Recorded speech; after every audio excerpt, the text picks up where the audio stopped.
Merde, j'avais oublié. Bon, c'est pas grave. Donc ça enregistre, dites pas trop de conneries. Donc, votre repo apparaît, vous récupérez l'adresse de clonage. Vous allez dans un joli répertoire. Il y a quelqu'un qui a son micro allumé avec un retour. C'est moi. Ah bah voilà, évidemment, évidemment.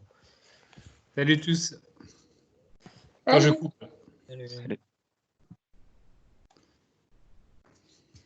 On voit ta tête, hein.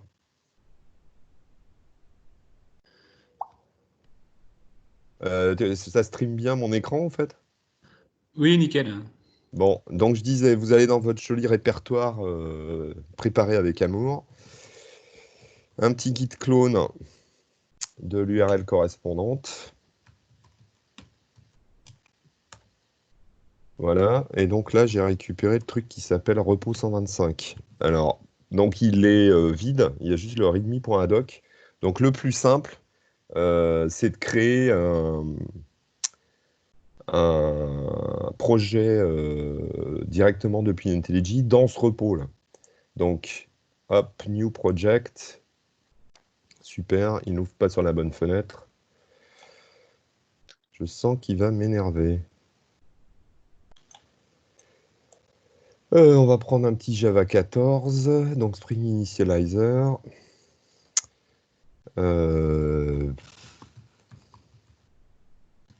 On s'en fout.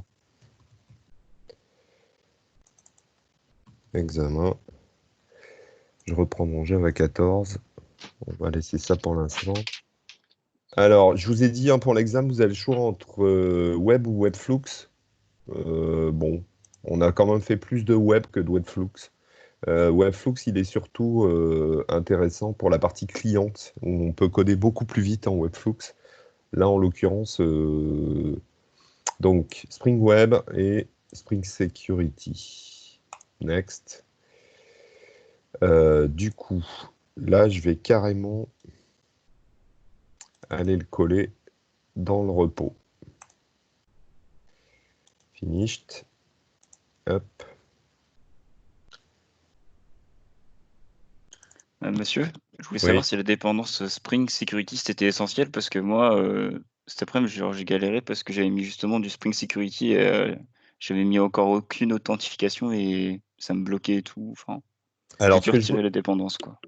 ce que je vous conseille de faire, en l'occurrence, si vous voulez tester votre API avant sans être embêté pour la partie sécu, vous le cochez quand même dans Initializer et vous le mettez en commentaire. D'accord. Ici, du coup, ça le désactive. Alors, subtilité pour ceux qui ont téléchargé la nouvelle version d'IntelliJ, la trappe couillon, c'est ça, le petit M qui apparaît là.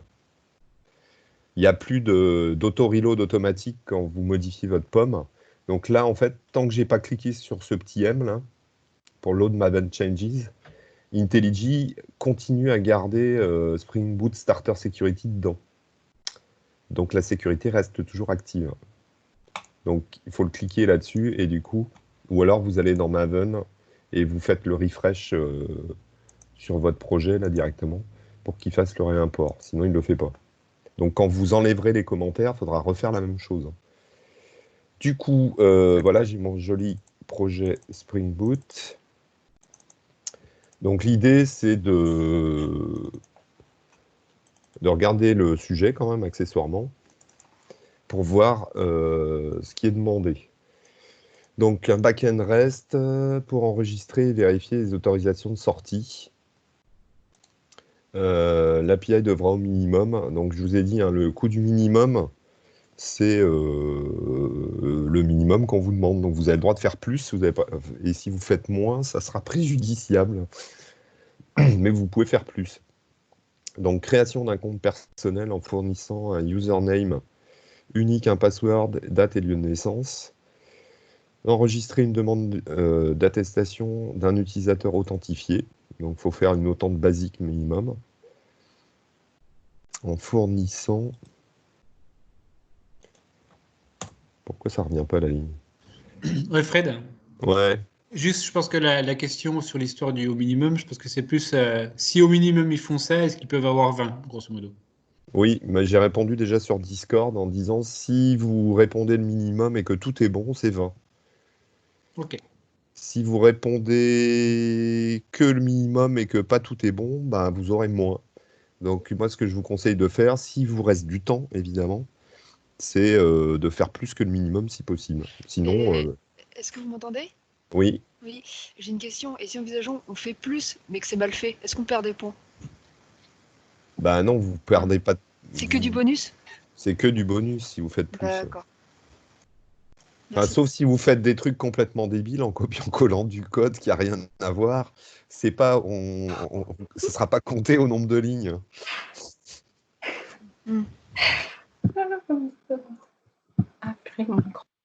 Alors par contre, un truc, ouais, oubliez pas, on va regarder la branche master, hein. Donc si vous faites des expérimentations avec des modifications sur des branches, n'oubliez pas de les fusionner à la fin. Donc si cette demande est valide, elle renvoie un UUID unique avec la fonction random UUID là, de Java. Donc c'est simplement une chaîne aléatoire, une chaîne de caractères aléatoire. Lors d'un contrôle de l'attestation par la police, avec un rôle police, récupération et vérification à partir de cet UUID unique de l'attestation et de l'identité. En JSON. Ouais, ça c'était. Alors, table des URI. Donc, premier truc, c'est d'essayer de structurer un peu votre code en vous disant quel URI il faut mettre en place. Alors, premier truc, assez facile, créer un compte personnel. Donc, par exemple, /utilisateur. En méthode, on veut créer un utilisateur. Donc là, pas trop de questions à se poser, c'est du post. Et donc là, on veut enregistrer un nouvel utilisateur. Donc, enregistrement d'un nouvel utilisateur. Alors là, normalement, on est censé lui mettre tout ce qu'il faut pour que ça fonctionne. Donc là, par exemple, on peut dire dans le body, qu'est-ce qu'on attend? En l'occurrence, ici, un utilisateur. Et surtout, préciser les codes de retour. Donc normalement, sur un post, quand on crée quelque chose, on est bien d'accord, on est censé renvoyer un created. Et là, vous pouvez commencer éventuellement à réfléchir au cas. Alors, évidemment, l'idée, c'est de éventuellement faire du ping-pong entre votre code. 201, le created. J'ai mis quoi? Ah merde, 210. Merci. Qu'est-ce que j'étais en train de dire? Oui, du coup, éventuellement aux erreurs qui peuvent se produire. Et en particulier, dès qu'on crée des usernames ou autres, le problème classique, c'est si je redemande à créer un truc avec un username qui existe déjà, qu'est-ce que je fais? En l'occurrence, je crois que c'est ça, ça va vérifier. Oui. Un conflit, on renvoie un conflit en fait si le username est déjà utilisé. Ok. Après, éventuellement, avoir d'autres trucs. Donc, enregistrement d'un nouvel utilisateur. Donc là, a priori. Alors, l'intérêt de mettre ici dans la spec un petit exemple, c'est qu'on va pouvoir le copier-coller, le récupérer quand on va faire le client de test à la fin. Donc, c'est pas du temps perdu. Donc, username Fred. C'était quoi? Password.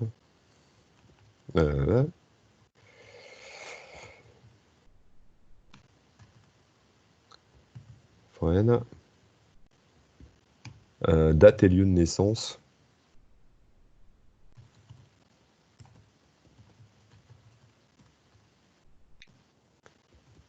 Enfin bon, vous voyez le principe. Je ne vais pas le détailler, on va gagner du temps. Et donc ainsi de suite pour toutes les URL. Et éventuellement, le body, il y en a deux normalement quand on fait du post. Et le body out pour dire qu'est-ce qu'on attend en sortie. Alors, là, typiquement, un truc que je vous conseille tout de suite, il y a le fameux date. Date, ça veut dire format de date, ça veut dire emmerde à la sérialisation. Donc ici, alors le format de date en JSON, ça n'existe pas, sauf qu'il est standardisé au niveau JavaScript. Donc c'est un truc comme ça, avec des tirets normalement, le truc par défaut. Alors du coup, l'intérêt, c'est de faire quoi? C'est de dire que quand vous allez écrire votre contrôleur, quand vous avez ce genre de sport, de renvoyer le truc en body out, c'est-à-dire que vous mettez l'objet effectivement enregistré dans la sortie. Ça vous permet en particulier de vérifier que votre format de date n'est pas complètement naze et qu'il a bien enregistré la date dans le bon format.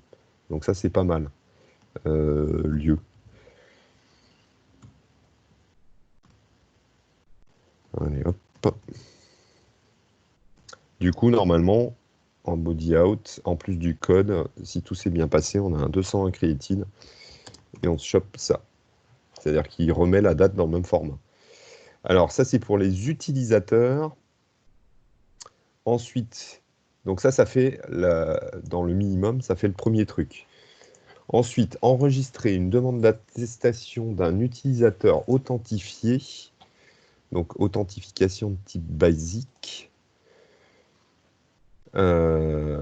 Ça va être donc même principe. Alors, là, il y a une question à se poser. Est-ce que je mets /utilisateur /username /attestation ou est-ce que je passe directement par un /attestation?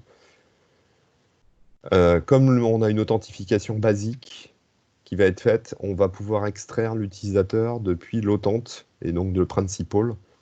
Donc du coup, le garder dans l'URL, ça fait double emploi, ça n'a pas un intérêt particulier. Et la question est-ce que vous voulez garder toutes les attestations d'un utilisateur en faisant du 1N entre les deux? A priori, on ne vous le demande pas dans le sujet. Donc quand vous avez le choix, prenez la solution la plus simple. Donc là, c'est...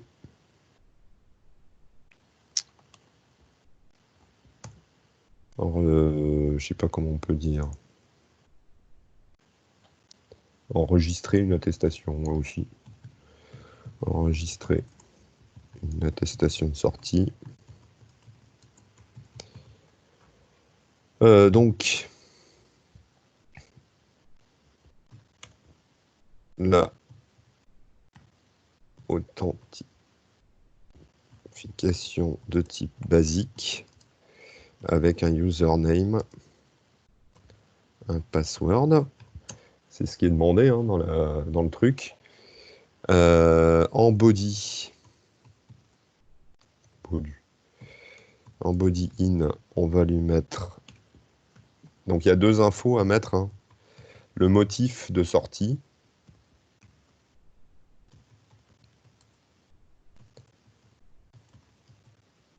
Et la date de début.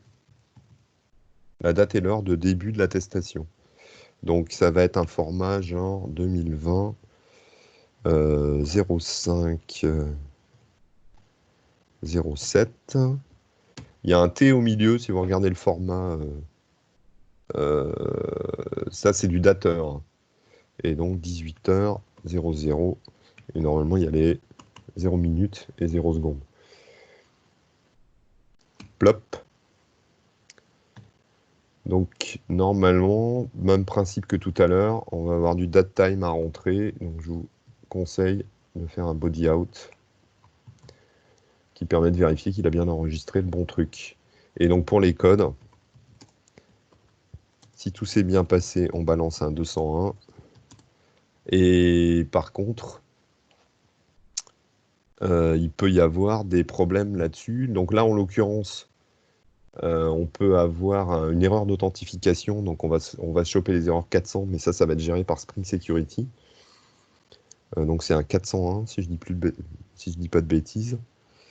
Et par contre, ce que vous avez à contrôler de manière explicite, ça va être, par exemple, qu'il n'y ait pas de motif, ce genre de choses. Donc là, ça serait plutôt un truc genre, voilà, si le format est pas bon, qu'il manque des données, ainsi de suite. Ça, c'est pour l'attestation. Il nous reste le dernier truc. Lors d'un contrôle de l'attestation par la police, pardon, oui. Il y a un truc qui manque là, c'est on est censé fabriquer un UID unique. Et c'est cet UID-là qu'on va présenter. C'est un peu comme le QR code qui est généré par l'appli officielle là, sur le site du ministère. Va permettre à la police de retrouver l'attestation et de voir si tout est OK avec la date et l'utilisateur qui l'a généré. Donc, il faut qu'on le renvoie. Donc, la question est ici, on le renvoie comment?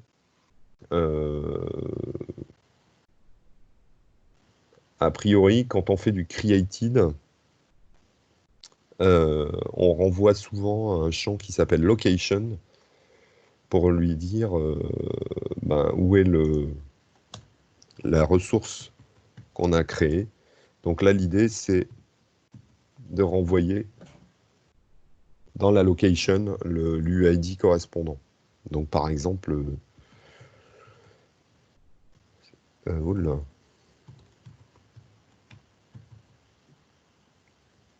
Hop. Voilà. Du coup, l'idée, c'est que donc la police puisse vérifier ça. Donc on va avoir la même chose. Ça, c'est la dernière fonctionnalité. Donc là, la police, ce qu'elle va faire, c'est qu'elle va faire une demande pour obtenir l'attestation qui a été générée juste au-dessus. Donc elle redonne l'URL. Et là, c'est vérifie une attestation de sortie.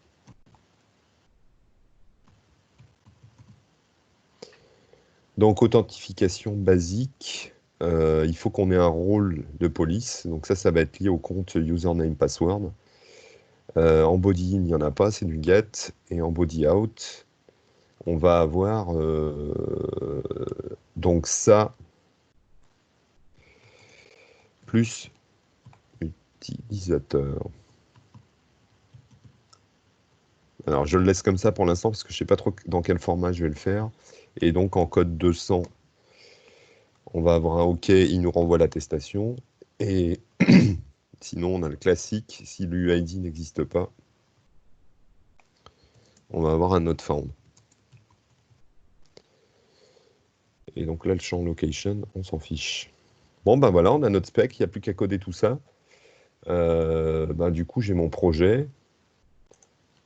Je sauvegarde tout ça. Donc là, typiquement, on vous demande de mettre la spec dans le README, qui sera la racine, donc de le rendre modifié.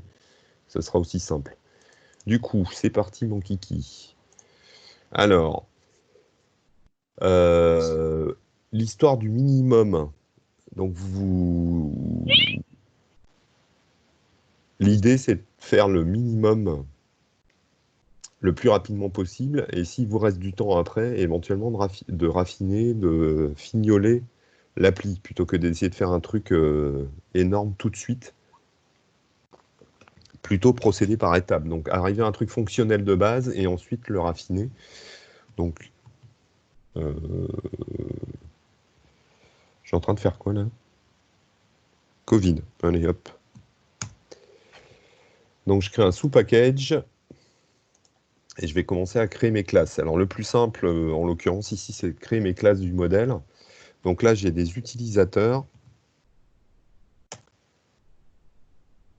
OK. Et j'ai des attestations. Alors, les utilisateurs, qu'est-ce que je peux bien mettre dedans? Je vais reprendre grosso modo ma spec.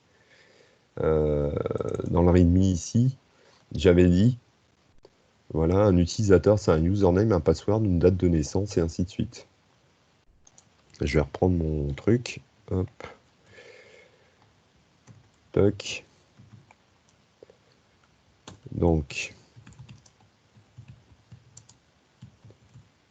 je reprends mes champs.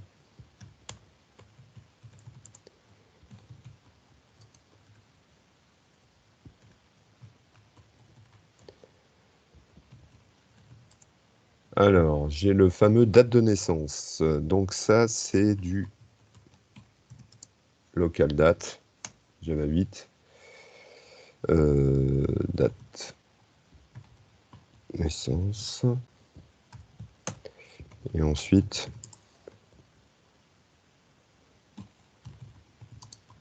le lieu. Je l'ai appelé lieu. Ouais. Allez hop, on s'en fiche. Alors, de la génération avec IntelliJ. Alors, vous pouvez utiliser Lombok aussi, mais là, je vais faire dans le simple. Le constructeur, un total.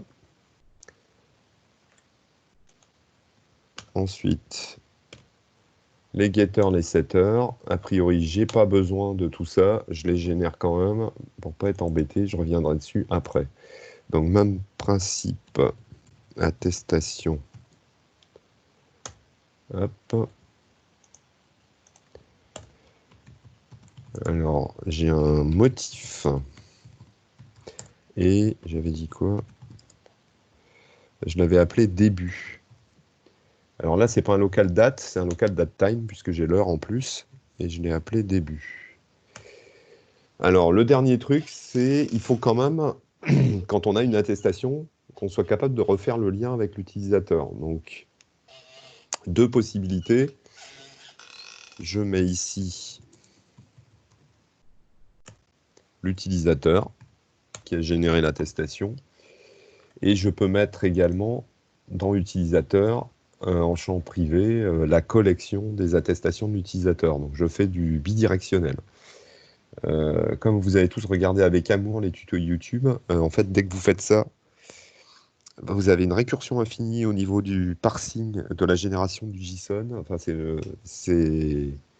faut agir ensuite pour rectifier ça. Donc, comme on est en temps limité, là, l'idée, c'est de prenez au plus simple. Donc, je fais un lien monodirectionnel. Comme ça, j'ai pas de récursion, j'ai pas ça à gérer. Si j'ai fini au bout de 30 minutes et qu'il me reste 3h30 d'épreuve, là, je pourrais faire mumuse après en créant du tuning au niveau de la manière dont ça va être fait. Donc, même principe, un constructeur full et les getters, les setters. Allez hop. C'est parti mon kiki. Donc ensuite, j'attaque directement. Alors vous remarquerez que je fais volontairement ça comme un cochon, tout dans le même package. Évidemment, il faudrait au minimum créer un package modèle, un package contrôleur et ainsi de suite. Alors, c'est le contrôleur REST, chouette, chouette, chouette. Et voilà, j'ai plus qu'à coder. Donc là, l'idée, ça va être simplement de reprendre ma spec et de coder au fur et à mesure ma spec. Sauf que je vais avoir, alors, comme c'était dit dans le texte, je crois, on n'a pas de couche de service, on code tout ça directement. Donc il va falloir que je stocke, entre guillemets, mes utilisateurs, mes attestations, directement ici, dans mon contrôleur. Après, si j'ai le temps, j'extrairai le truc et puis je ferai une couche de service, mais peu importe. Donc là, ce que je vais commencer par faire, c'est une fausse base de données, par exemple. Alors, pardon. Le plus simple, plutôt que d'avoir des collections et d'être obligé de les parcourir partout, c'est de prévoir dès le début des maps pour aller chercher les utilisateurs par leur username et tous les objets en général par leur ID. Donc en l'occurrence ici, pour stocker mes utilisateurs, je vais les stocker par username. Ça me fera gagner pas mal de temps. Ouais, je vais l'appeler utilisateur. Et je l'instancie tout de suite pour pas me retrouver avec des null pointer exception partout. Donc je vais avoir des attestations à stocker. Les attestations, elles vont être générées avec un UID qui est une chaîne de caractères. Donc je vais faire la même chose. Des maps. Hop, c'est parti. Du coup, je reviens sur ma spec. Premier truc à coder, un post sur slash utilisateur qui me permet d'enregistrer un nouvel utilisateur. Donc, on fait du response entity et ce que je vous ai dit tout à l'heure, pour vérifier, notamment pour les dates, ma réponse va renvoyer l'utilisateur tel que je l'ai enregistré, avec éventuellement des modifications de nom. Et donc cette URL-là, elle est en post-mapping, et elle est en post-mapping sur slash utilisateur.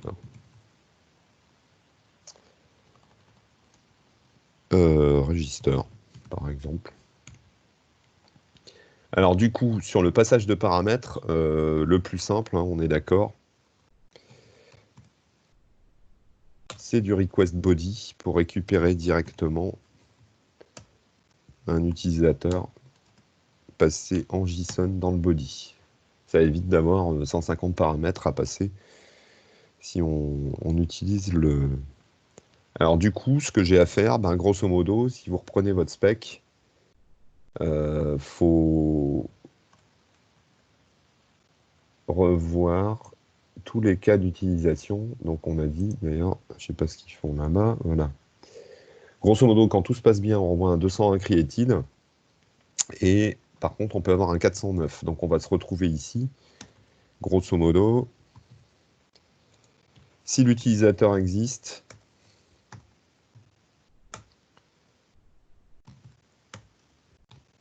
hop. Alors, il faudrait normalement, là, je devrais rajouter des contrôles pour vérifier que le username a bien été injecté, le password aussi, donc il faut faire les tests, sinon vous faites une bad request s'il n'y a pas de... Ah oui, j'ai oublié le 404, tiens. Le 400, pardon.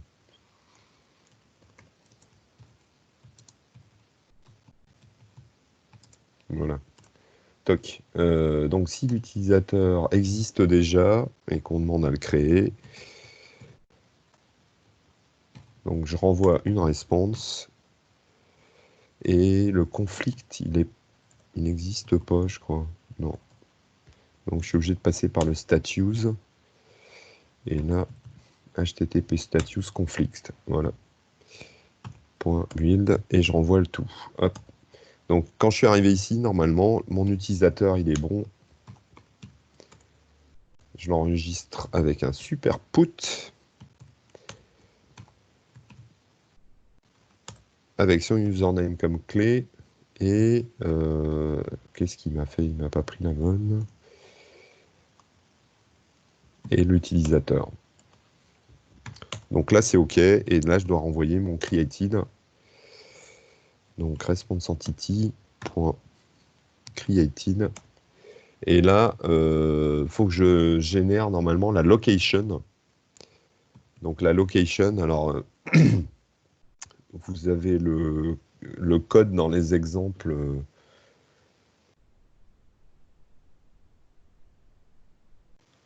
Normalement, ah, c'était peut-être pas dans ce truc-là, si. Voilà.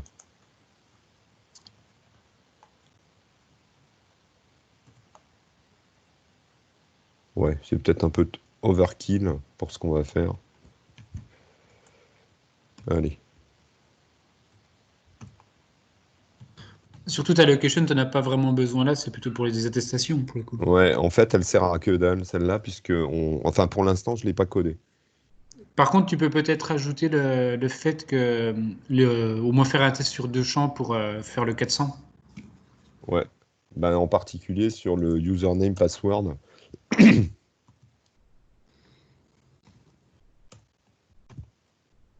Par exemple, avant de tester s'il fait un contain keys.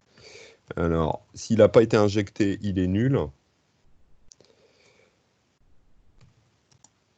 Ou alors,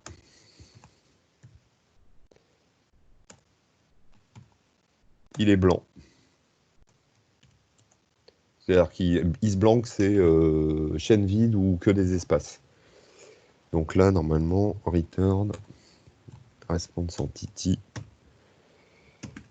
base request.build. Ouais, j'aurais quand même pu prendre l'URI, là, c'était quand même plus propre. plutôt que de la construire à la main. Ça sert à rien, on est bien d'accord. Donc,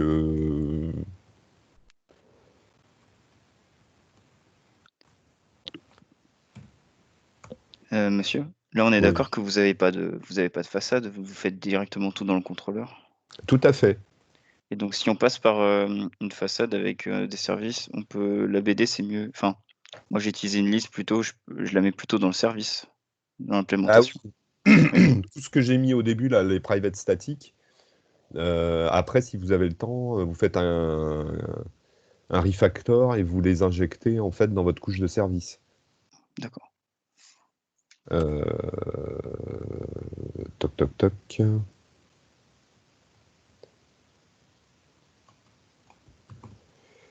Voilà, ma location. Pardon. J'ai dit que pour vérifier Tu dois ajouter le body. je mettais dans le pour vérifier la date, dans le body, je mettais l'utilisateur tel qu'il avait été enregistré. Ça permettra de vérifier qu'elle est OK. Bon, voilà pour le truc. Alors, le problème... Ah bah non, là, j'ai pas activé la sécurité, donc je peux éventuellement tester mon code. Alors, plutôt que de lancer les requêtes à la main dans un navigateur web, le plus simple, on va virer tout ça qui sert à rien. Voilà, new file, demo.http, puisque c'est demandé hein, dans la question je sais plus combien. Question 3, écrivez un script client pour faire la démo de l'API. Donc en l'occurrence, on est en train de faire du post sur / utilisateur. On va lui passer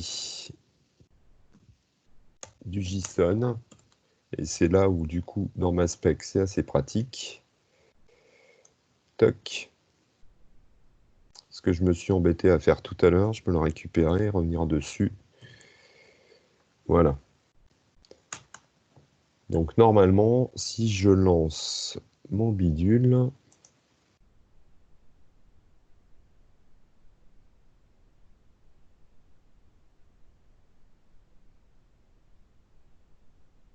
il a démarré. Du coup, je peux tenter mon post. Oui, non. Monsieur, Oui. vous aurez peut-être pas. Ouais, voilà. Non, c'est bon. Vous allez vous. Ouais, j'ai été un peu vite. Voilà, donc là, j'ai bien mon 201 created. Il m'a bien renvoyé le truc et le format, il a bien enregistré la date puisque quand il me la rend, en fait, elle est dans le bon format. Donc ça, c'est bon. Donc là, ça a fonctionné. Alors après, si vous êtes perfectionniste, vous pouvez, en fait, il y a un truc qui est pas mal dans IntelliJ, là, quand vous ouvrez du client HTTP, il vous donne des petits exemples. Et notamment, c'est super pratique ça, quand ça va sur l'autre écran. Et notamment, il vous donne des petits exemples de requêtes avec des tests. Comment écrire un test. Et notamment ici, ça permet, quand on lance une requête, de vérifier le code de retour de la requête. Ça, c'est dans les tests qu'il vous donne en exemple. Donc, si je reviens sur le mien, en fait, j'ai le droit d'écrire ça. Donc, si ma requête s'est bien passée, normalement, pour moi, c'est un 201. Si tout a bien marché. Donc là, si je lance, il se passe quoi normalement? Erreur. Eh oui. Là, j'ai mon 409 qui est déclenché, puisqu'en fait, je suis en train d'essayer de recréer un utilisateur qui a un username déjà enregistré qui s'appelle Fred. Donc là, en fait, ça doit marcher que la première fois. Si je veux tester mon 409, il faut que je rajoute une autre requête, plop, et de dire que quand je crée le deuxième Fred, ici, je vais avoir un 409. Et si c'est pas un 409, c'est pas bon. Je triche, hop, je relance. Et donc, le truc rigolo avec le client IntelliJ, c'est qu'il repère tout de suite. Vous pouvez lancer toutes les requêtes et donc vérifier que quand vous écrivez votre code, vous n'êtes pas en train de faire des régressions dessus. Hop, with no environment, je m'en fous. Et vous voyez, il lance en fait toutes les requêtes qu'il y a dans votre point HTTP et il vérifie que le test passe. Donc la cert qui est à la fin. Donc là, j'ai bien eu un 201 sur le premier appel et le deuxième appel, quand il l'a lancé, le test a réussi parce qu'il m'a bien rendu un 409. Voilà, response code 409, donc nickel. Donc là, j'ai tout qui fonctionne. J'ai juste pas testé la bad request. Enfin bon, vous voyez le principe, hein. Du coup, bah ça y est, j'ai presque fini. Ou presque. Euh, J'avais dit dans ma spec, ensuite j'ai du slash attestation en mode post. Voilà. Du coup, même principe, response entity, on a dit on renvoie une attestation pour vérifier que tous les formats ont été bien enregistrés. Et c'est du post mapping. Raté. Sur slash attestation.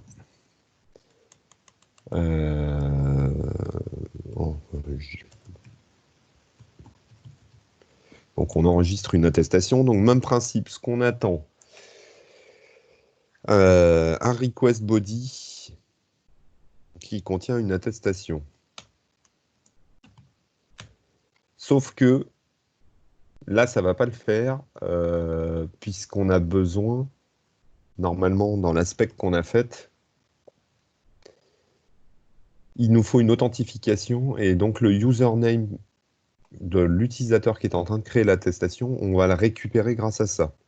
Donc là, du coup, ça vaut quand même le coup de tout de suite réactiver Spring Security parce qu'on va devoir aller jouer avec le principal pour aller récupérer l'utilisateur qui est connecté.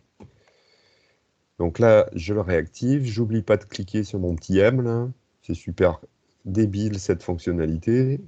Donc, là, j'ai besoin de demander à Spring, s'il te plaît, injecte-moi celui qui est connecté. Donc, le plus simple, on lui demande un principal. Et donc là, quand je vais écrire mon code, je sais qui fait la demande d'attestation. C'est celui qui est le principal. Du coup, j'ai plus qu'à vérifier que tout est OK. Donc, on a dit, comme tout à l'heure, qu'il faut absolument un motif. Donc, je vais faire le même principe, et que si on n'a pas de motif, on envoie un bad request. Hop. Ouais. Pas sûr que ce soit très rentable de faire un copier-coller. Get motif égale nul. Alors, je vous rappelle que ce genre de truc-là, il me semble que j'en avais parlé dans un des tutos. Vous avez la possibilité de le faire avec des annotations dans le code, notamment ici. Vous avez le droit de faire ce genre de truc, not nul ou not empty, en l'occurrence, par exemple. Et si vous mettez des contraintes comme ça, il faut ensuite mettre add valid, et il va faire de la validation automatique de vos entrées. Donc c'est une autre possibilité de le faire dans la version 1.1, par exemple. Du coup, je renvoie un bad request s'il n'y a pas de motif. Ensuite, j'ai mon fameux principal. Fred, Ouais. ton principal, tu peux le foutre en n'importe quelle position, il l'injecte n'importe où. Oui. En fait, dès qu'il voit ici un paramètre, il se débrouille pour le trouver. Et s'il ne le trouve pas, il t'insulte. Donc, le principal.getName, ça sera le nom de l'utilisateur authentifié. Et moi, ce dont j'ai besoin pour fabriquer ma fameuse attestation, puisque là... ouais, non, si je suis en plein milieu du code, ça va pas le faire. ici, dans mon attestation, on est bien d'accord que le champ utilisateur, il est à nul, puisque je vais envoyer comme champ JSON uniquement le motif et la date de début, et ensuite, ça va être à lui de retrouver le bon utilisateur correspondant. Donc là, dans l'attestation, il faut que je lui positionne le bon utilisateur. Et donc, pour avoir le bon utilisateur, il faut aller le chercher. Coup de bol. Enfin, pas tout à fait. J'ai une map qui les stocke par nom.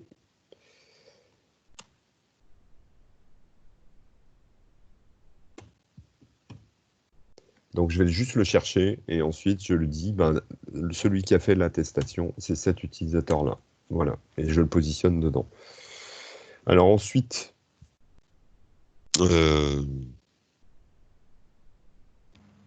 Enfin, que les choses soient bien claires en fait ici, c'est que tu vas le récupérer dans la map parce que en réalité le principe. Ah oui, non, bah oui, je suis con. Le principal, c'est pas un utilisateur en fait. Ouais, c'est ça. Le principal ne contient que les infos d'autante, donc en l'occurrence le username. Donc il faut que j'aille retrouver l'objet Java correspondant. Monsieur, Oui.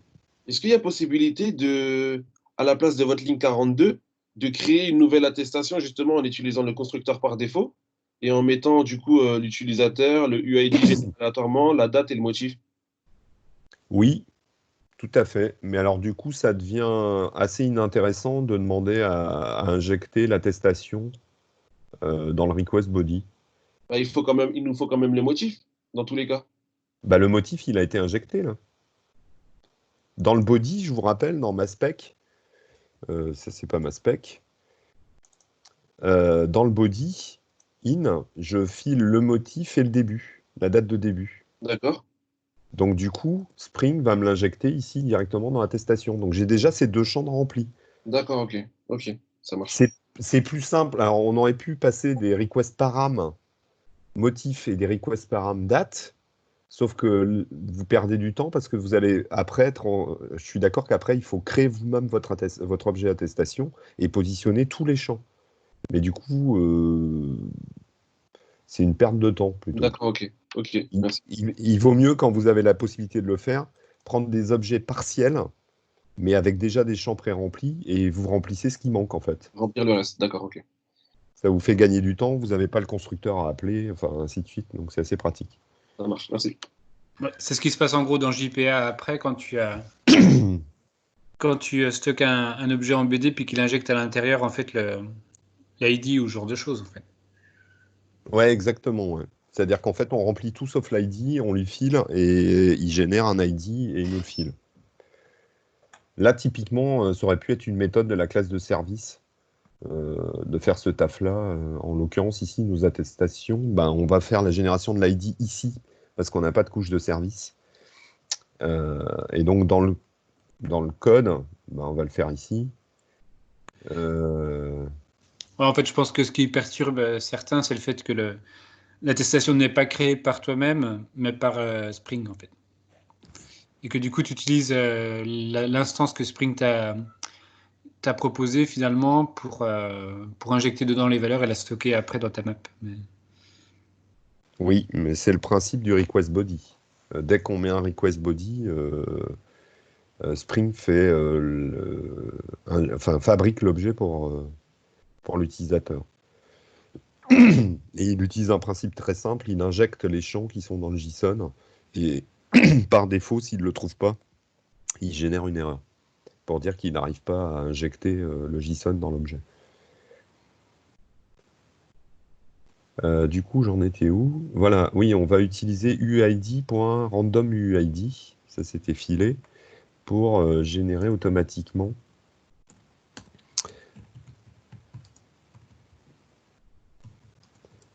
une chaîne de caractères. J'ai pas oublié un cas là. Monsieur, j'ai une question. Oui. On est d'accord si par exemple on a oublié de faire le constructeur dans la classe attestation, il sera incapable de l'injecter. Parce qu'il a besoin par défaut d'un constructeur. Si.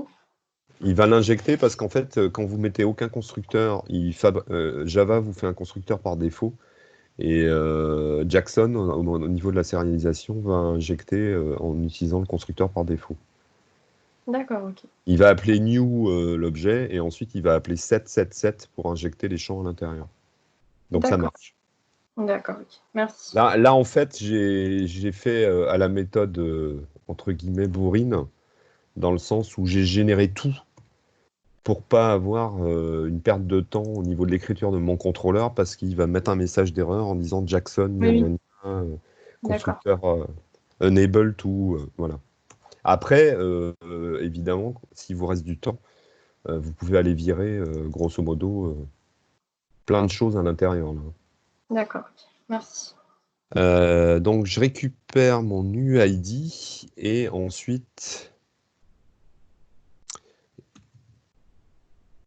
je fais pas la même chose que le même bug que j'avais fait l'autre fois.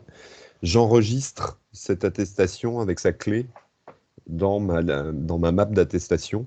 Donc la clé, c'est l'UID et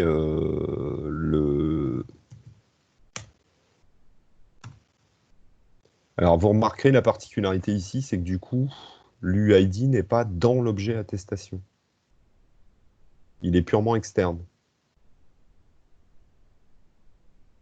Du coup, Après, c'est pas très handicapant. On peut toujours créer un champ UID dans l'attestation et faire les getters et les setters. oui, mais du coup, ça n'a aucun intérêt. Mais si par... Ouais, ok. Ça n'a pas d'intérêt parce qu'en fait, si vous regardez la spec, décidément, si vous regardez la spec qu'on a faite, il sert à rien en fait. Il sert jamais, sauf là. Quand on va faire notre get ici, on va juste renvoyer voilà, le motif utilisateur. Donc, mais bon, après, enfin, là, typiquement, c'est... De toute façon, comme on a une map, on n'a pas trop besoin de le faire. Exactement. D'accord. Si on avait une collection de base avec une liste, là, on était foutu. On était obligé de le mettre dedans. Mm. D'accord. Du coup, je reviens sur mon fameux created. Alors, je vais reprendre mon joli truc. Tac, tac, tac. Pour construire mon URI. Donc là, voilà, ce que j'ai fabriqué, en fait, ça va être / attestation / l'UID. Et donc, je lui renvoie ce location. Et dans le body, j'ai dit que je rendais l'attestation. Alors là, du coup, ça va me permettre de vérifier. L'attestation qui est ici, elle a été modifiée par rapport à celle que j'avais en in, dans le sens où je vais avoir l'utilisateur qui va être ajouté dedans. Donc là, je vais pouvoir tester que mon système d'utilisateur fonctionne. Alors, petit problème, là, je me dis, chouette, je vais pouvoir tester. Sauf que, ça va être compliqué. Oui. Dans du coup, dans ta classe attestation, alors c'est peut-être une question, j'ai pas fait attention tout à l'heure. Dans ta classe attestation, tu as un constructeur avec des champs. Ouais. Et du coup, tu vas pas avoir le problème du constructeur vide qui n'est pas là par défaut, du coup. En fait, il se démerde. Il est assez violent quand même. Ouais. Il se démerde quand même, Jackson, pour injecter dans le truc. Oui, d'accord. Donc c'était la réponse tout à l'heure que j'avais zappé. Okay. Ouais. Mais on peut faire ça. Là, j'ai viré le constructeur, j'en ai plus, il va passer par celui... hop. Qu'est-ce que je suis en train de faire? Allez, hop. On va tenter. Hop. Oui, donc du coup, je disais, là, je suis embêté parce que j'ai besoin de Spring Security. Et qui dit j'ai besoin de Spring Security dit config de Spring Security. Donc là, pour pouvoir tester ça, il faut que je termine ma config. Alors du coup, vous pouvez tout retaper from scratch. Hein. C'est une possibilité. L'autre possibilité, c'est d'aller regarder le code d'exemple. Alors dans le code d'exemple, vous vous souvenez, il y a plein d'étapes dedans. Le premier, c'est un truc assez simple avec un basic in memory dans lequel on met les utilisateurs en dur. Donc c'est la version la plus simple, on fait du basique et les utilisateurs sont en dur. Alors problème, là, nos utilisateurs, on ne peut pas utiliser cette solution-là parce que nos utilisateurs, pour s'authentifier, ils sont dans cette fameuse map d'utilisateurs. Donc on a une collection d'utilisateurs et on peut en rajouter qui peuvent s'authentifier. Donc ce n'est pas des trucs en dur. Conclusion, il faut trouver autre chose. En fait, l'exemple le plus simple suivant, c'était Custom User Detail sur cette branche-là. Et dans Custom User Detail, justement, faire un checkout dessus. Voilà. Je ne sais pas si vous vous souvenez de l'exemple. On faisait un User Detail Service. Et le rôle du User Detail Service, c'est quoi? Du custom, en l'occurrence. C'est justement de prendre des utilisateurs, ici, qui sont des objets à moi, et de les transformer en user detail, qui sont des objets Spring Security. Donc là, typiquement, nos utilisateurs, il va falloir à un moment ou à un autre qu'on les transforme en objets que Spring Security sait manipuler. Donc en l'occurrence, c'est l'exemple le plus classique. Donc ce que je vais faire, je vais copier le prof. Voilà, et je rajoute mes deux machins. Sauf que là, évidemment, bon alors j'ai quand même un peu honte, je vais quand même faire un package modèle. C'est un peu dégueulasse, sinon. Hop.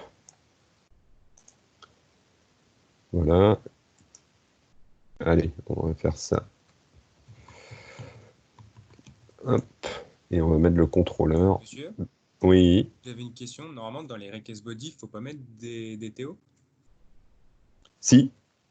Ok. Si, mais ça, c'est la version j'ai fini en 30 minutes. Maintenant, qu'est-ce que je vais bien pouvoir faire pour m'occuper pendant 3h30? Ok, d'accord. Donc, oui, normalement, pour arriver à un truc vraiment clean, il faudrait choisir son mapping même. En l'occurrence, là, ce que j'essaye de faire, c'est d'arriver à une version 1.0 de mon appli qui tourne. Et après, on verra pour la version 1.1.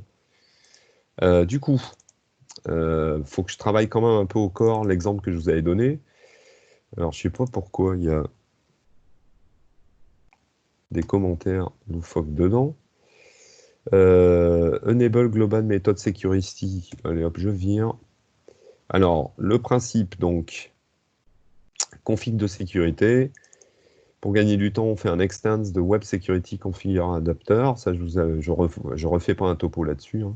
Et on a grosso modo il y a 3 trucs à faire. Le plus important, la méthode configure, où on reconfigure tout, les URL, en disant pour faire telle URL, il y a besoin de tel droit, ainsi de suite, ainsi de suite. Donc en l'occurrence, c'est toute la config de sécurité du système. Ensuite, on peut définir son propre User Detail Service. Ici, un Custom User Detail Service qui est ici. Ben, on va garder le même. Et le dernier truc, c'est le coup du bin du password encodeur. Et il l'injectera partout comme ça. Bon, bah là, c'est nickel. J'ai plus qu'à faire une petite adaptation ici, puisqu'évidemment, je ne suis pas en live demo security. Alors, du coup, j'ai besoin du password encodeur. Voilà, utilisateur. Donc là, je vais prendre les miens, pas ceux de la dernière fois. Donc là, j'ai besoin de récupérer... Hop. Voilà, je dois définir la méthode. Donc, quand je définis un user detail service, je dois définir une méthode load user by username. Spring Security me file le username de la personne et moi, je suis censé fabriquer un user detail avec. Donc, étape 0, je dois récupérer l'utilisateur à partir de son nom. D'ailleurs, j'aime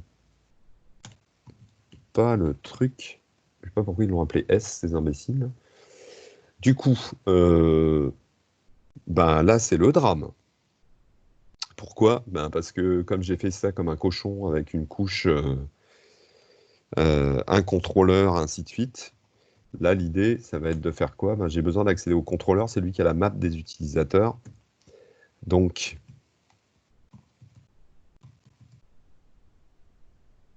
get utilisateur. Du coup, voilà, je vais faire ça. Il faut que je donne accès à ma map pour être capable de y accéder depuis. Donc, c'est les utilisateurs avec un S. Hop.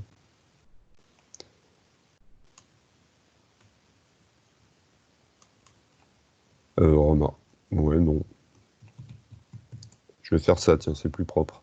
Enfin, si on peut dire. Username. Allez, pas de vérif. Hop. Je sauvegarde, je reviens là-dessus. Du coup, je lui file un username et il me donne l'utilisateur correspondant. Alors, le get utilisateur avec un S, c'est vraiment moche. Pour aller chercher un utilisateur. Voilà. Donc, si l'utilisateur est nul, il n'a pas trouvé à partir de son nom. Et donc, je génère une erreur username not found exception, qui est une erreur standard de Spring. Sinon, alors, là, il faut... Donc là, j'ai récupéré mon utilisateur authentifié. Maintenant, il faut que je fabrique un user detail à partir de ça. Donc, il y a un builder, c'est cool. Il faut donc que je donne son username, son password et la liste de ses rôles. Alors, son username, c'est son username. Le password, je l'encode pour ne pas l'avoir en clair dedans. Et par contre, il y a l'histoire des rôles. Alors, si on regarde le texte du sujet, il y en a qui ont un rôle police, qui vont contrôler le truc. Et ben, les autres, a priori, ils ont un rôle pas police. Donc là, j'avais une histoire de rôle admin. Alors, qu'est-ce que je faisais? Si un utilisateur était admin, je lui donnais les rôles admin, qui est une liste de rôles. Sinon, je lui filais un rôle user. Donc, je vais garder le rôle user pour les utilisateurs normaux. Oula. Et là, par contre, je vais créer un nouveau rôle que je vais appeler rôle police. Et je vais en mettre un seul. C'est police. Du coup, la question est, quand j'ai l'utilisateur, quand est-ce que je décide qu'il a le rôle police ou pas? Alors, il y a pas mal de manières différentes de le faire, qui sont toutes plus ou moins moches. Mettre un booléen isPolice à l'intérieur de l'utilisateur, mais ça veut dire qu'il va falloir que je décide, quand je crée un compte, si l'utilisateur est police ou pas. Il y a un autre truc encore plus crade que je peux faire en attendant dans la version 0. Par exemple, pour aller vite. Hop.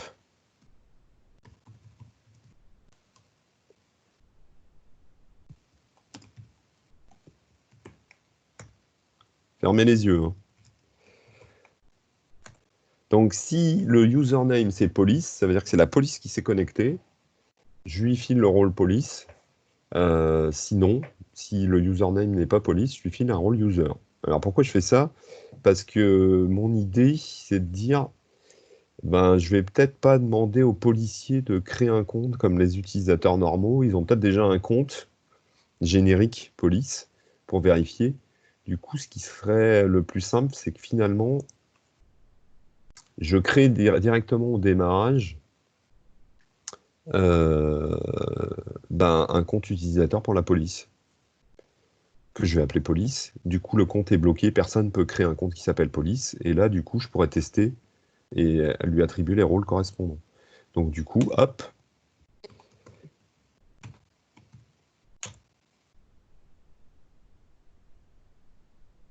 Je vais rajouter, donc dans ma map, raté, la police, Et je vais faire un nouvel utilisateur. Son username, ça sera police. Son password, je vais faire dans le super original, on va mettre police pour tester. Sa date de naissance, il n'en a pas. Ouais, c'est super pratique ça. Et j'avais dit quoi? Lieu de naissance. On s'en fiche complet. Voilà. Alors, petite remarque amusante, le map.off, il est super pratique pour fabriquer des maps. Donc, vous mettez la clé, la valeur, vous pouvez en mettre autant que vous voulez. Gros inconvénient, elles sont non modifiables. Elles sont immutables. Donc, conclusion, je vais quand même garder mon hmap là. Et il va faire une copie qui, elle, sera mutable, puisque j'ai fabriqué une hmap. Donc voilà, j'ai mon compte police. J'ai mon rôle police et rôle user. Il ne me reste plus qu'à terminer la config. Et en l'occurrence, ici, c'est toutes les URL correspondantes. Donc, là, c'était pour l'API message. Là, il faut que je lui explique. Alors, pour chaque URL, lesquelles sont en accès en permit all. Donc là, un utilisateur a besoin de s'enregistrer. Si je regarde la liste des URL que je dois gérer, vous vous souvenez, c'est pas trop compliqué, j'en ai 3. Post sur /utilisateur, on crée un nouvel utilisateur qui s'enregistre. Donc il faut absolument que l'utilisateur, qu'on permette l'accès à n'importe quel utilisateur non authentifié pour qu'il s'enregistre. Ensuite, /attestation, il nous faut une authente basique avec un username. Et pour récupérer l'attestation, il faut une authente basique et il faut en plus que le rôle soit police. Il n'y a que la police qui a le droit de vérifier. Donc je recode ça tout simplement. Je fais un post sur /utilisateur en permit all. Donc là, je vais permettre aux gens de s'enregistrer. Ensuite, j'ai un post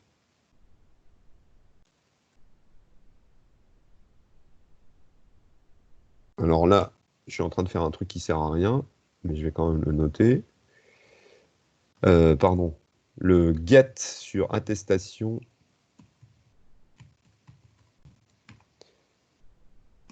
/étoile. On a dit, pour pouvoir faire ça, il faut être la police, avoir le rôle police.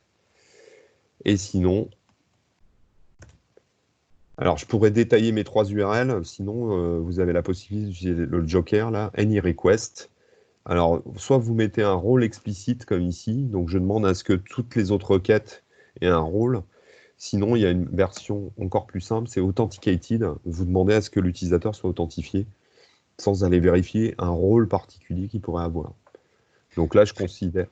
Ouais. Fred, c'est get pour ta police. Tu as laissé post. Oui, pardon, ouais, merci. Hop. Donc je garde le HTTP basique, puisque c'est du basic authentication que je vais faire, et il n'y a pas de... c'est du stateless. Et le CSRF, n'oubliez pas, il faut le désactiver, puisque c'est ça qui fait, qui permet en fait d'éviter des attaques en JS. Et en l'occurrence, on s'en fiche, nous on n'est pas sur un site web, on fait du reste. Ça commence à avoir un petit peu de structure. Je relance toute la mécanique.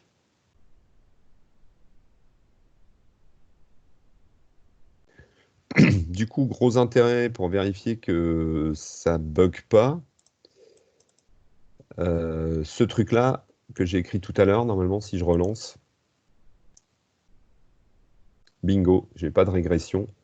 Ce qui fonctionnait tout à l'heure continue à fonctionner. Donc là, c'est pas mal. Maintenant, il faut quand même que je teste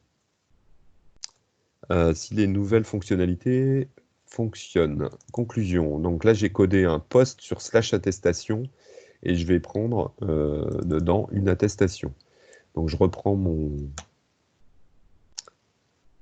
cas d'utilisation. J'avais prévu un body in. OK.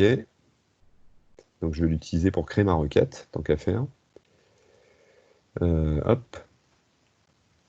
Donc j'ai dit post localhost 8080/attestation. Alors là, vous voyez que c'est assez cool parce qu'en plus, IntelliJ fait le parsing de votre contrôleur. Il repère lui-même les URL. Ça, c'est assez sympa. Donc, j'ai dit content type application JSON pour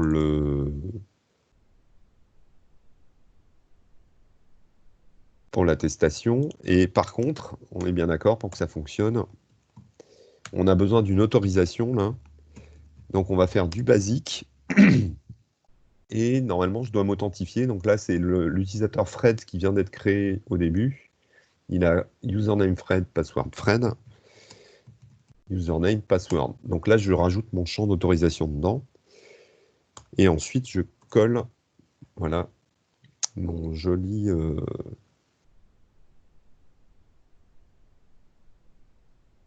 motif dedans.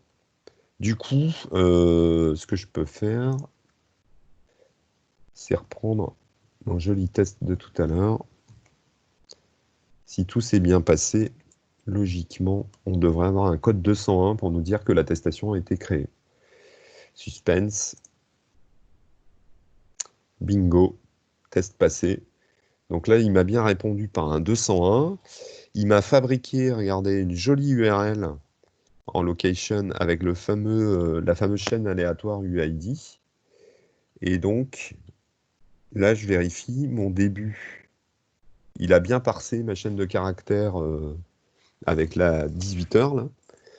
Donc, début est OK. Et au miracle, il est allé bien chercher mon utilisateur Fred. Alors là, vous voyez que le truc super moche, évidemment, hein, le mot de passe directement dedans. Mais là, j'ai bien une bonne attestation, j'ai un motif, j'ai un début, et j'ai un username, une date de naissance et un lieu. Donc j'ai toutes les infos en fait de l'attestation. Donc ça, c'est nickel. Du coup, il ne me reste plus que le dernier morceau.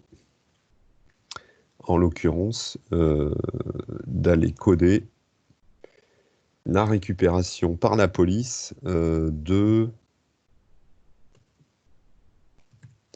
Donc, on a dit que c'était du get, que l'URL c'était attestation / et là, on a une clé qui nous est fournie.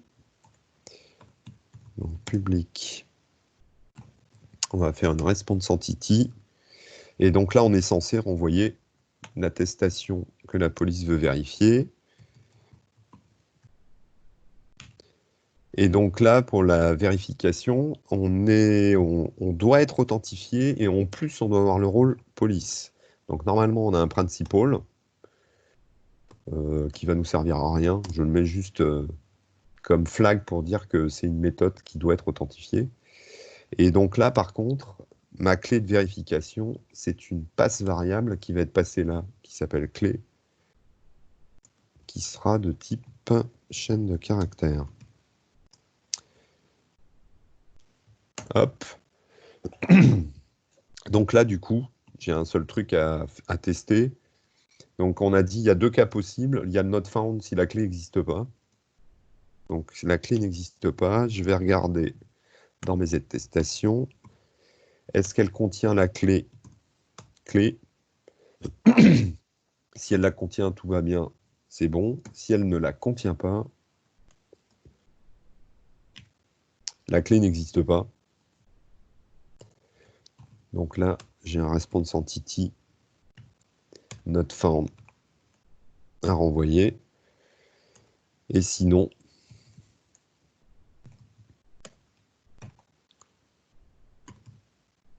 je renvoie un OK avec directement le body dedans. Donc je vais chercher l'attestation correspondante en allant chercher sa clé. Hop. Donc voilà, du coup, je reviens sur mon test, enfin ma démo. Je fais un get, localhost. Ah, et là,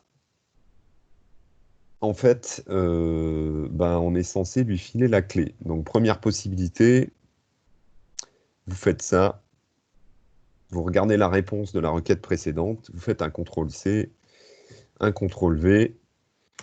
Et ce qui veut dire qu'à chaque fois que vous allez relancer vos trucs, il va vous générer une clé automatique différente.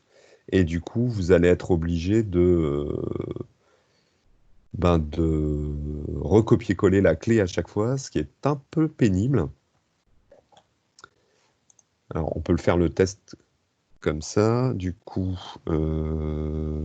qu'est-ce que j'ai besoin d'autre? Ah, pardon. Je peux tester sans autorisation. Normalement, on doit être jeté comme des malpropres. Voilà, j'ai bien mon 401, on est d'accord. Si je teste Fred, je dois être jeté avec un 403 Forbidden. Là, je suis bien authentifié, mais je n'ai pas le rôle police qui est exigé pour cette URL-là, donc nickel. Du coup, les seuls qui ont le droit de faire ça, c'est ceux-là. Et là, j'ai un not found. Il faut redémarrer le serveur, monsieur, non? Oui, c'est vrai. En effet, ça peut être intéressant.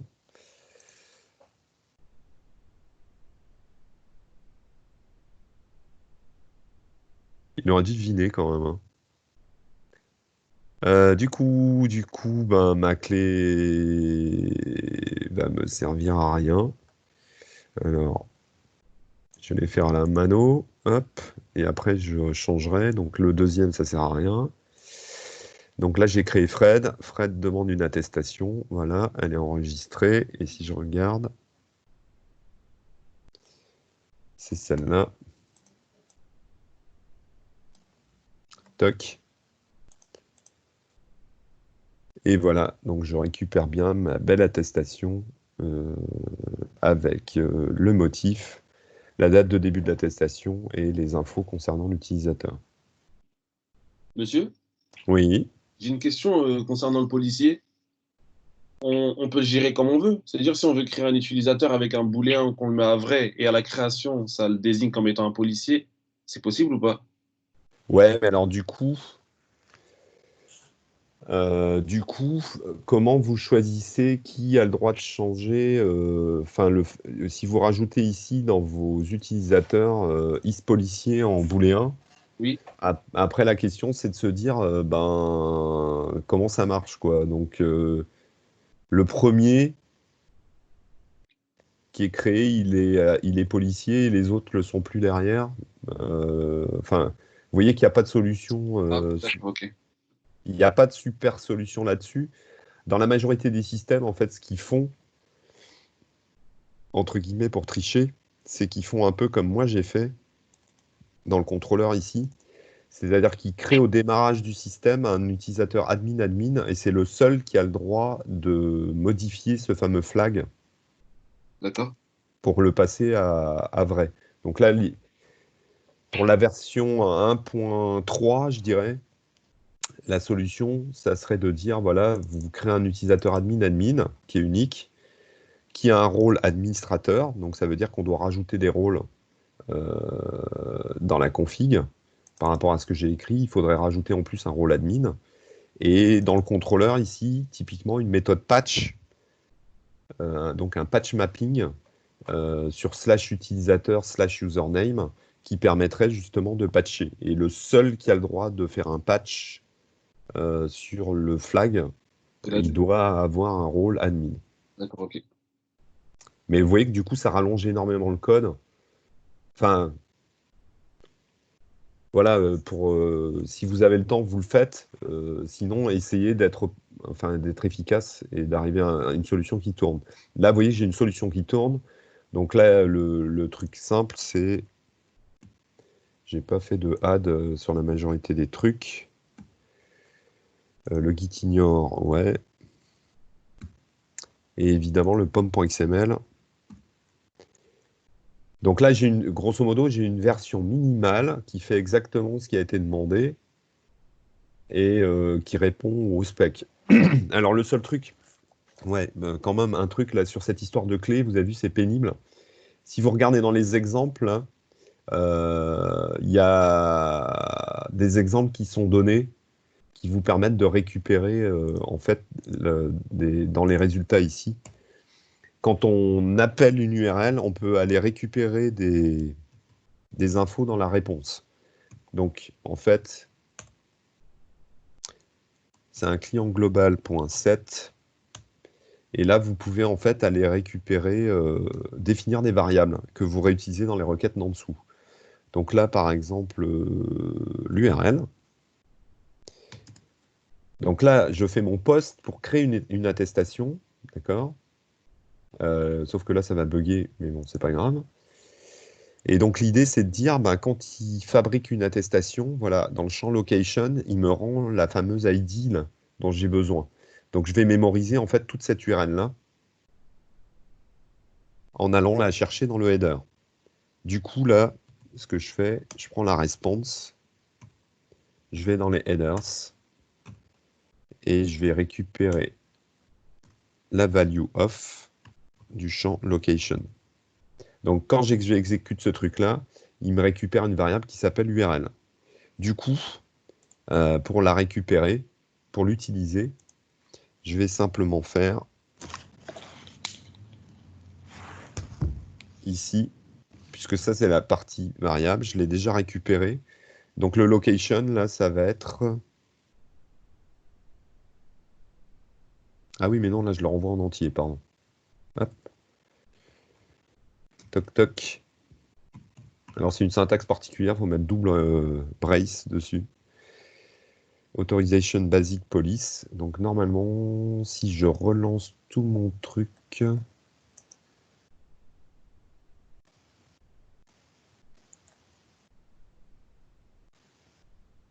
Qu'est-ce que j'ai fait des... Je crée l'utilisateur. Alors, hop, je restart tout.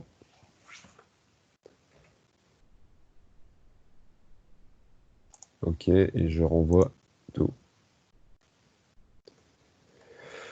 Donc la première requête, il crée l'utilisateur. La deuxième requête, il tente de recréer le même, il fait bien le 409. La troisième requête, il poste, il récupère une attestation. Et la requête suivante, là, vous voyez, il a récupéré l'URL complète de ce qui a été renvoyé. Et il fait un get dessus. Donc il fait bien un get sur cette URL-là. Et il récupère bien un code 200. Et le contenu, ici, si je l'ouvre, s'il veut bien, voilà, donc j'ai mon motif, mon début et mon utilisateur. Donc là, vous avez une version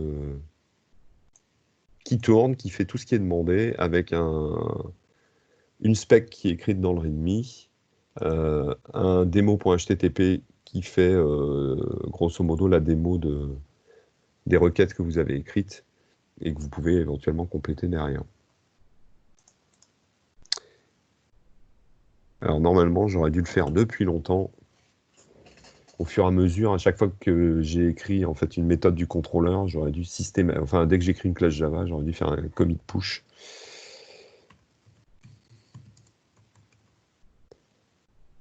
Hop. Et un petit push.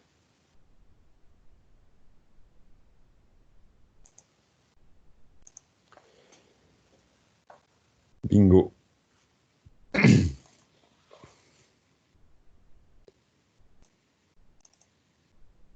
Bon, je ne sais pas si ça répond à vos interrogations. Oui, ça va. Monsieur, j'ai une question. L'examen de la semaine prochaine, il sera ressemblant au sujet blanc? Ah non, on vous a donné un sujet blanc qui a strictement rien à voir avec les examens. On a appelé sujet d'entraînement, c'est Johan qui a suggéré ça. Il a dit, tiens, tu vas voir, on va rigoler, on va leur filer un sujet d'entraînement super simple et on va leur filer un truc super compliqué qu'ils n'arriveront jamais à faire en 4 heures la semaine prochaine. Jamais, hein. Monsieur, j'avais une question. Donc ça sera, ouais, pour répondre ouais, du coup, ouais, ça sera vraiment de ce type-là, quoi. Donc vous voyez que sincèrement, en 4 heures, même en ayant quelques soucis, ainsi de suite, si vous êtes quand même méthodique sur la manière de le faire, et surtout si vous arrêtez de faire des systèmes .out.println partout, que vous mettez en mode debug et que vous lancez en mode debug, ce qui vous fera gagner un temps fou, Par exemple, moi, j'avais réussi à faire ça la première fois où je l'ai écrit. Non, c'était pas celui-là. C'était sur l'attestation. J'avais généré l'UID, j'avais oublié de l'enregistrer. Et donc, du coup, ça buguait. Vous mettez en mode debug, normalement, vous trouvez assez rapidement D'accord. le problème. D'accord. Excusez-moi, moi j'ai un petit problème, alors c'est vraiment un détail, mais pour le démo.http, lorsque je crée le fichier, il me type pas le format du fichier, je suis obligé de l'appeler request, sinon ça marche pas. Celui-là, là, dans Resources? Oui, alors je sais pas pourquoi, je comprends pas. Je suis obligé de Ah. l'appeler request si je veux que ça marche, donc je sais pas si, enfin, c'est bizarre. Et quand vous l'appelez d'un autre nom, il vous met... Il me le transforme en un fichier sans format. Voilà. Il n'y a pas le truc API à côté. C'est ça exactement. Alors moi, c'est vraiment mon seul problème. C'est embêtant, mais encore ça va. J'ai juste une- Alors, moi j'ai eu le même problème, mais c'était avec IntelliJ 2016, je crois. Et passer je une autre version, ça avait résolu le problème. Non, j'ai la dernière version. Ok. Tu mets bien l'extension, Daniel, pour HTTP? En fait, oui. Alors, oui, je mets l'extension, mais quand j'écris avec des mots, ça fonctionne pas en fait. Alors attention, moi, ce que je fais, c'est je clique droit sur Resources, je fais New, et je vais pas lui dire que je vais pas chercher un truc particulier. Hein. Je fais pas HTTP request, hein, je fais New File. Je vais recommencer. Hein. Et là, en fait, il se sert de l'extension normalement. Donc, new file, démo.http. Je suis sûr que j'ai déjà fait. Hein,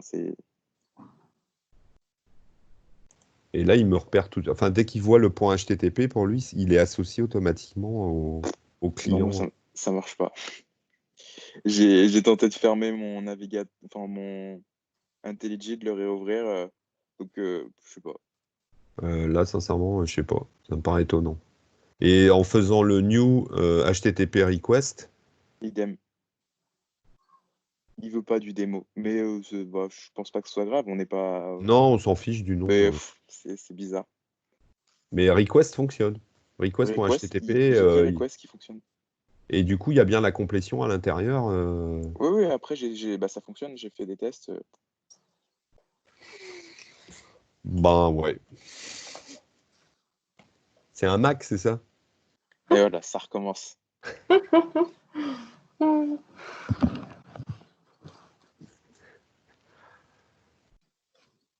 Sinon, avec le Covid, là, il y a l'université qui prête des vrais ordinateurs, je crois, si tu veux. Bon, ça va, je vais faire avec. Bon, je sais pas. Vous avez d'autres questions ou d'autres interrogations sur... Juste par curiosité, monsieur, si on aurait eu l'examen sur table, vous nous aurez demandé de faire tout ça sur feuille? Non. Non. Non. Non, vous auriez eu un sujet long et pénible de synthèse sur les web services où vous auriez eu de la conception à faire. Donc finalement, vous avez beaucoup de bol. Ouais. Je sais pas si... Je sais pas... Toc, toc...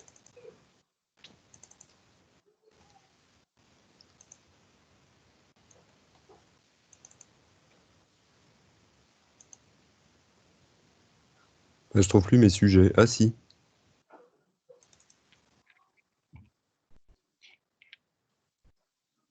Voilà, à quoi ça ressemblait. Ah ouais, c'est du cours, quoi. Ok. 4 questions de cours, et ensuite vous deviez conception d'une API REST. Donc là, il fallait faire une API REST pour faire du blogging. Donc il fallait me donner la spec uniquement, pas de code. Et en dernier, il y avait l'étude de cas avec un... C'est vrai qu'on avait des super sujets, hein, Johan. Ça, c'était avant. Ouais. Remarque, on pourrait peut-être le reprendre pour l'examen, le coup du Père Noël qui dit. Hein? Les étudiants ont gardé un souvenir impérissable. Ouais, je sais pas pourquoi les lutins roses. Non, je crois qu'on en a eu assez du Père Noël pour cette année, merci. C'était rigolo, il y avait des lutins au bonnet rouge et des lutins au bonnet vert. Et ça faisait des rôles qui avaient quand même plus de gueule que police ou user. Hein. Je crois qu'on à la a pas fin, il y avait besoin de des ça, étudiants tout verts aussi. Mais c'était pas des lutins. Enfin, grosso modo, il y avait 2 heures pour faire 2 specs complètes, plus des questions de cours. D'accord. Mais il n'y avait pas de code à écrire. Ah, bah, oui.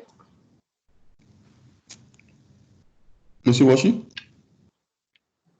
Oui. est-ce qu'on peut faire pareil avec le sujet blanc de test, s'il vous plaît? De quoi? Est-ce qu'on peut faire pareil que ce que Monsieur Moal vient de faire avec le sujet blanc de test? Non, pas vraiment, non. Non, mais je te laisse la place. Hein, Non, mais- il est 19h30. Je sais pas. Peut-être, je sais pas. 6 heures, je pense, à répondre à tous les étudiants qui m'ont envoyé des propositions. Donc, je suis prêt à passer 6 heures de plus, en fait, pour répondre à tous les autres. D'accord, ok.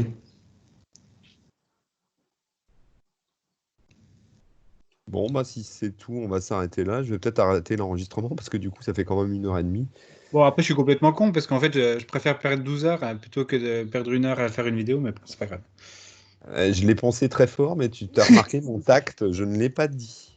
Je sais pas, tu aurais pu passer une petite heure tranquille là, pour répondre, pour le faire en live et ça aurait été fini. Ouais, bon, je vais réfléchir alors.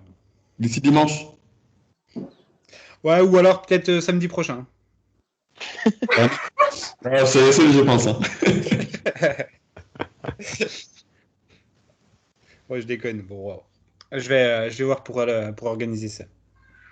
D'accord. Merci beaucoup. Personnellement, je pense que ça va aider beaucoup d'étudiants. Après, je dis ça, c'est rien. Ouais.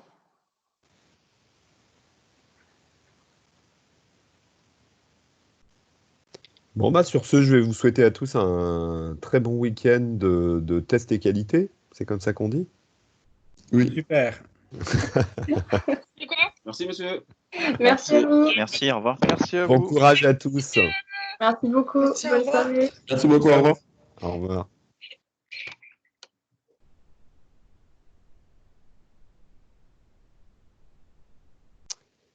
Du coup, il faut quand même que j'arrête l'enregistrement.